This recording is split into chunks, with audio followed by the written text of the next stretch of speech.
गांव के एक बड़े खूबसूरत जंगल में एक बुजुर्ग दरख्त की छांव में एक छोटा सा घर था। इस घर में एक बच्चा रहता था जिसका नाम अली था।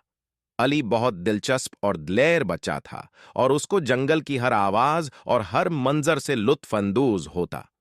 उसके वालिदैन ने उसे स्कूल नहीं भेजा, बल्कि उसे जंगल के इलाके की तालीम दी थी।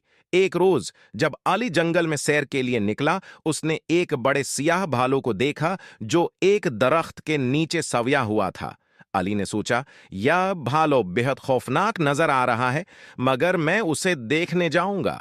अली ने हल्के कदमों से भालू की तरफ बढ़ना शुरू किया, मगर जैसे ही वो करीब पहुंचा, भालू ने आंखें खोल लें और अली को देखकर मुस्कुरा दिया। मुझे इंसानों की नाम बताने का शौक है। भालू ने बुलंद आवाज में कहा। अली हैरत जदा हो गया। तुम कैसे जानते हो कि मेरा नाम अली है? वो पूछा।